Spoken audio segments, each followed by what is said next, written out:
مجمعين أما بعد فقد قال الله تبارك وتعالى في كتابه الكريم بسم الله الرحمن الرحيم إن الدين عند الله الإسلام صلوات پڑھ دیں محمد و آل محمد پر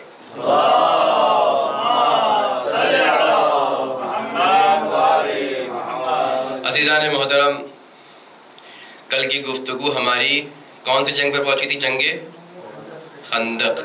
خندق کیوں کہا جاتا ہے اسے؟ کیونکہ بیچ میں گڑھا کھودا گیا تھا کہ مشرکین یہاں نہ آ سکے۔ اچھا یاد رکھیے، جب اس بات کا اہتمام کیا جا رہا ہے اس گڑھے کو کھود کر کہ وہاں کے مشرکین یہاں نہ آئے، تو اب یہاں کیا ہوگا؟ آج تک جنگ احد میں کیا ہوا تھا؟ 1000 کا قافلہ گیا تھا، 300 پیچھے ہٹ گیا تھا۔ 700 میں سے بھی کتنے لوگ تھے جو پہاڑ پہ چڑھ گئے تھے؟ یعنی اسلام کی تاریخ میں بہت سے جنگجو ایسے تھے جن کو بھاگنے کا بڑا شوق تھا، جن کو فراری بننے کا بڑا شوق تھا۔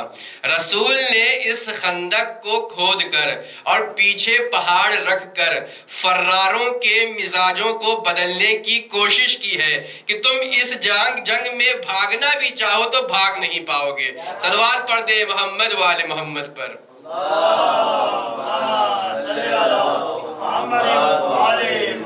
تو آپ نے آج تک جتنے بھی خطیبوں سے سنا ہوگا جنگ خندق میں کوئی فراری بھاگا نہیں ہے۔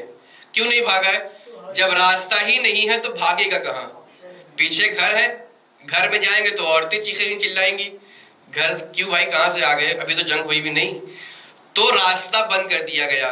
ہوا کیا؟ جب یہ راستہ بنایا گیا تو لشکر وہاں سے جو کفار کا لشکر آیا ہے 20 دن اس نے قیام کیا ہے اس طرف، اور وہاں جب آیا ہے تو میں نے کہا تھا نا ابھی 2 لشکر تھے، یہود کے 2 قبیلے باہر جا چکے ہیں، آپ میرے ساتھ ہیں۔ پہلا کون سی جنگ تھی؟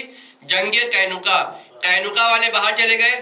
دوسرے والے کون تھے؟ جنگ بنی نذیر، یعنی بنی نذیر اور بنی قینوقا، یہ 2 قبیلے جا چکے ہیں۔ جو تیسرا قبیلہ ہے وہ کون سا قبیلہ تھا؟ بنی قریظہ۔ قینوقا بنی نذیر جا چکا ہے، اب جو بچا ہے اس کا نام ہے قریظہ، قبیلہ قریظہ ہے جو بچا ہوا ہے۔ تو کیا ہوا تھا؟ وہ جو ایک اور گیا تھا باہر بنی نذیر والا، اس نے آ کر ابھی یہ خندق کھودی بھی نہیں تھی، بھاگ کر آیا اور اس نے یہاں والے کو بھڑکانا شروع کیا کہ دیکھو 10,000 کا قافلہ آ رہا ہے، اگر تم ہمارے ساتھ نہیں ہوئے، تم نے اگر ہمارا ساتھ نہیں دیا اور ہم نے اگر مسلمانوں کو ہرا دیا تو یاد رکھنا جہاں مسلمانوں پر ہم حاوی ہوں گے وہیں تم کو بھی ہم نہیں چھوڑیں گے۔ تو یہاں یہ قریظہ والے بھی، بنی قریظہ والے بھی پریشان ہو گئے تھے کہ ہمارا کیا ہوگا، اگر مسلمان واقعا ہار جاتا ہے تو ہمارا کیا ہوگا؟ تو انہوں نے بھی کہہ دیا تھا کہ ہم آپ کا ساتھ دیں گے۔ تو رسول خدا نے اس حال کو پتہ کرنے کے لیے اپنے کچھ ساتھیوں کو بھیجا تھا، سعد ابن معاذ وغیرہ کو، کہ جاؤ پتہ کر کے آؤ واقعا ایسا ہے کہ نہیں ہے، بنی قریظہ والے واقعا ہمارے خلاف آئیں گے کہ نہیں آئیں گے۔ تو جب سعد ابن معاذ گئے ہیں تو رسول خدا نے یہ کہا تھا ان سے جب تم لوٹ کر آنا تو اشارے میں مجھے یہ سمجھا دینا کہ واقعا وہ ہمارے ساتھ ہیں یا ہمارے خلاف ہیں۔ سعد ابن معاذ جاتے ہیں اور پتہ کرتے ہیں تو دیکھا باقاعدہ تیاری ہو رہی ہے، قلعے میں ساری چیزیں جا رہی ہیں، جیسا لگتا ہے کہ یہ بنی قریظہ والے ہم پہ حملہ کریں گے۔ سعد ابن معاذ آ کر رسول خدا کو اشارے میں بتاتے ہیں کہ ان کی تلوار ہمارے خلاف ہے، ان کے دل بظاہر ہمارے ساتھ ہیں، تلوار ہمارے خلاف اٹھنے کے لیے تیار ہیں۔ رسول نے کیا کہا تھا؟ خاموشی سے بتانا۔ ہمارے یہاں بھی ہم جب کوئی ایک راز دوسرے سے کہتے ہیں ہمیں یہ لگتا ہے ہم ایک راز کو اپنے دوسرے راز تک، اپنے دوسرے بھائی تک منتقل کر رہے ہیں، یہ راز ہی رہے گا، لیکن یہ راز ایک بھائی سے دوسرے بھائی، ایک دوست سے دوسرے دوست کے سینہ بسینہ جاتے جاتے یہ راز نہیں رہتا ہے، ساری دنیا اس راز کو جان جاتی ہے۔ ہوا یہی جب جنگ خندق میں رسول خدا نے سعد ابن معاذ سے کہا تھا کہ اس راز کو راز رکھنا، لیکن انسان کی فطرت کا تقاضا یہ تھا کہ اس راز کو باقاعدہ کھل گیا یہ راز۔ جب لوگوں کو پتہ چلا ہے تو ان کے دلوں میں دہشت بھر گئی۔ تو رسول نے کیا انتظام کیا تھا؟ 200 کا قافلہ، 300 کا قافلہ بار مدینے میں بھیجتے تھے اور تکبیر کی آوازیں بلند کرتے تھے، جس کے ذریعے سے بنی قریظہ پیچھے ہٹ گئے۔ تو یہ اندر والے تو سنبھل گئے. اب سامنے والوں کا کیا حال تھا؟ سامنے والے، میں نے کہا تھا نا کہ بڑی سی خندق کھودی گئی ہے، اور اس میں سب سے بہادر شخص کون تھا؟ عمرو ابن عبدود. بدر میں تھا، احد میں نہیں آیا تھا. بہت بڑا ظالم تھا، یعنی ظالم سے کہا جائے کہ بہادر بھی تھا ایک لحاظ سے. بہت اپنے قبیلے کا بہت بہادر شخص تھا.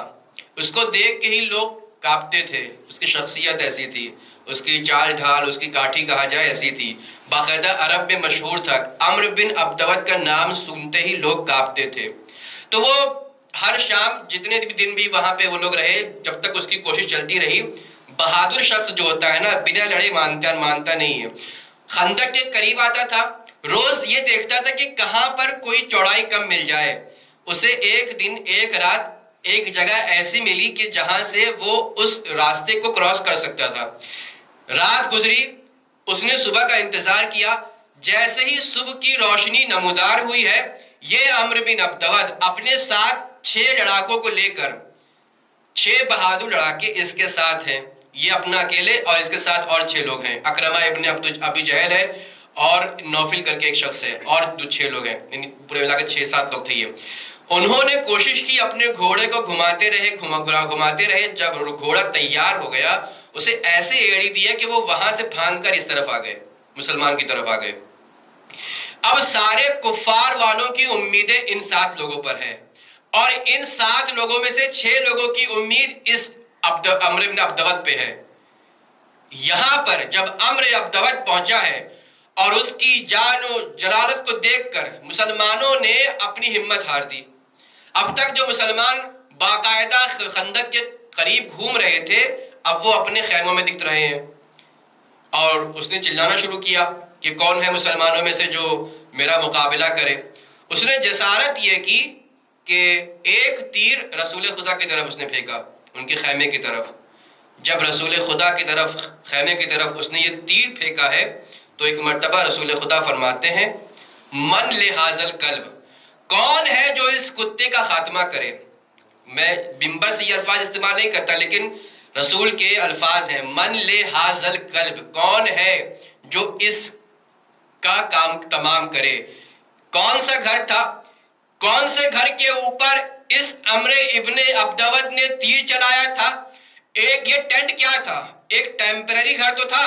ایک ٹیمپرری گھر کے اوپر اگر کوئی تیر چلائے تو رسول خدا کی نظر میں وہ تیر ہوا، وہ کتا ہوا کرتا ہے. ایک ٹیمپرری گھر کے اوپر اگر کوئی تیر چلائے تو وہ کتا ہوا کرتا ہے. جن کے اپنے گھروں پر آج کا یہودی تیر چلائے تو وہ کیا ہوگا آپ خود سمجھ لیں. صلوات پڑھ دے محمد وآل محمد پر.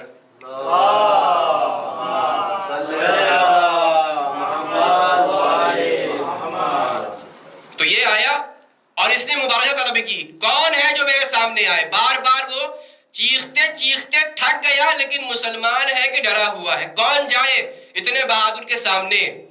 رسول خدا نے آواز دی، کون ہے کہ جو اس کا خاتمہ کرے. 3 مرتبہ رسول نے کچھ کہا ہے. جتنی مرتبہ رسول کہتے ہیں مولا اٹھتے ہیں. ایک بار کہا مولا اٹھ گئے، نبی نے کہا اجلس، بیٹھ جاؤ. دوسری بار کہا، پھر امام اٹھے، کہا بیٹھ جاؤ. تیسری بار کہا، پھر اٹھے، نبی نے کہا بیٹھ جاؤ. میں کہوں گا یا رسول اللہ، آپ پہلے ہی مرتبہ امام علی کو کیوں اجازت نہیں دے دیتے؟ اگر آپ نے پہلے ہی اجازت دے دی ہوتی تو مولا کائنات جاتے اور اس عمرو بن عبدود کے منہ پر ایسا تماچا مارتے کہ تا قیامت یاد رہتا. آپ نے پہلے ہی انہیں کیوں اجازت نہیں دے دی؟ عجب نہیں رسول جواب یہ دے کہ آنے والے تاریخ میں یہ لوگ نہیں لکھ دے کہ علی تھے کہ جو پہلے جا کر اس کا خاتمہ کر دیا. ہم نے دیکھا کہ بڑے بڑے سورما بیٹھے رہ گئے، لیکن علی تھے کہ جو کھڑے رہ گئے. صلوات پڑھ دے محمد وآل محمد پر.